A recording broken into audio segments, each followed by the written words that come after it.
Here's what's on this episode of Formula World. As always, you can find timestamps for these stories in the description or as a pinned comment. First up on Formula World, Hamilton named in Paradise Papers. Lewis Hamilton has been named in the Paradise Papers, which is the name of a large data leak relating to offshore investments made by many of the world's richest people, often used to avoid paying taxes in certain countries. The documents pertaining to Hamilton were in relation to his £16.5 million private jet he purchased back in 2013, and the details show how, through the use of offshore companies, Hamilton was able to receive a £3.3 million value-added tax refund that he wouldn't otherwise have been able to receive. News like this is always bound to stir controversy, and Hamilton himself has addressed the media following the document leaks. I race in 19 different countries, so I earn my money in 20 different places and I pay tax in several different places, and I pay a lot here as well. I am contributing to the country and, not only that, I help keep a team of more than 1,000 people employed. I am part of a much bigger picture. One of Hamilton's representatives also assured the public that everything Hamilton has done is all completely legal. As a global sportsman who pays tax in a large number of countries, Lewis relies upon a team of professional advisors who manage his affairs. Those advisors have assured Lewis that everything is above board and the matter is now in the hands of his lawyers. Alonso almost joined Red Bull. Fernando Alonso often cops a lot of criticism for making poor career choices, yet he firmly believes that it has all been just a matter of bad timing. Well, here is another decision that in hindsight he probably wishes he had made. Red Bull team boss Christian Horner tells about the time he almost signed Alonso to race for the team, which unbeknown to him and the rest of the world, was about to go on a 4-year winning streak. We got very close to signing Alonso. Helmut and I went to see his management at the end of 2008 for the 2009 and 2010 season, and we offered him a 2-year contract. He would only sign up for 1 year. We said Red Bull's position was a 2-year deal or nothing, and he wouldn't commit to that. Halfway through 2009, I had an approach to say, could he join mid-season? They thought he could win the championship in the car. But the most serious discussion was the first one, and then he missed his chance. Verstappen Cautious for 2018. After what can only be described as a terrible start to his 2017 F1 campaign, Max Verstappen has bounced back in recent races, scoring 2 race wins and has scored more points than any other driver in the past 4 races. But the Dutchman himself admits he is surprised that he is performing so well, given how poorly his season started. I would never have expected to win a race. I never really expected it because of my bad luck and stuff, but it was still great to achieve that. But despite a good run of form, Verstappen is still hesitant about next season. Hopefully we can perform well next year. I'm still a little bit cautious, but it is going in the right way anyway. You never know what the other teams are going to come up with. I just want to enjoy this end of the season and then we'll see what happens next year. Norris replaces Button. Freshly crowned Euro Formula 3 champion Lando Norris will become McLaren's official test and reserve driver for next season, replacing Jenson Button.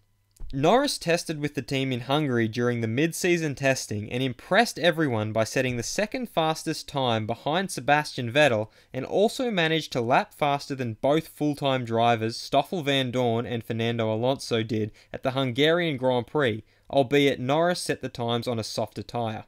Here's what Lando had to say about it. I'm so excited to be joining McLaren as test and reserve driver for 2018. The last 12 months have been an incredible journey for me. I've enjoyed every single minute, and this is just an amazing way to bring the year to an end. I have 2 excellent teachers in Fernando and Stoffel, and I will do my best to help with the team's effort to get back into the front. McLaren team boss Zak Brown has nothing but praise for the young driver, who may have to step in and race next year if the opportunity arises.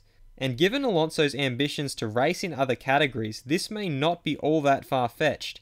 Here's what Brown had to say about it. Lando is an outstanding young talent.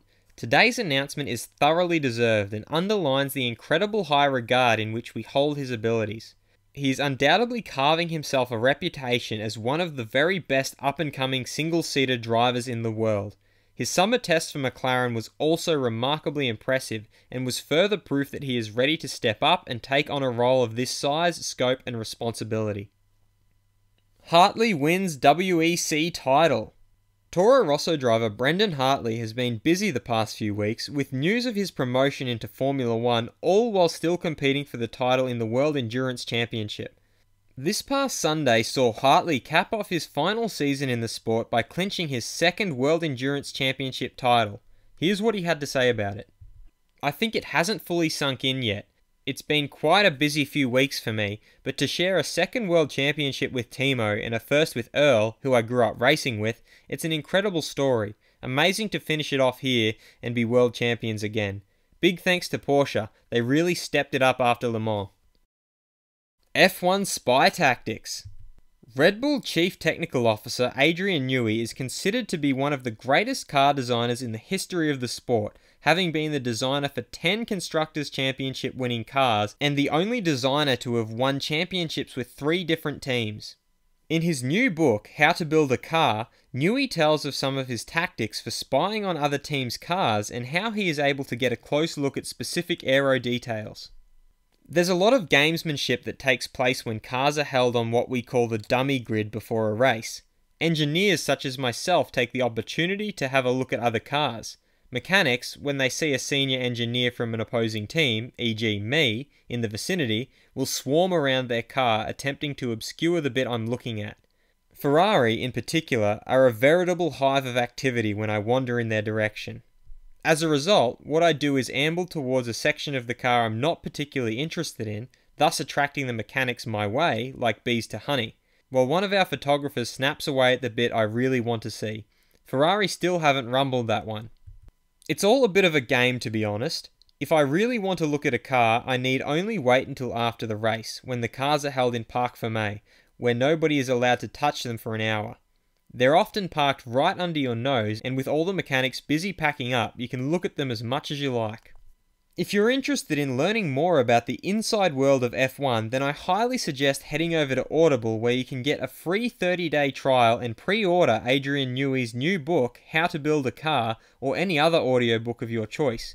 You can do that by going to audibletrial.com/formulaworld. By doing this, you'll help support this channel and hopefully gain an insight into the sport you love. Again, that's audibletrial.com/formulaworld. I'll also leave a link in the description for you to check out.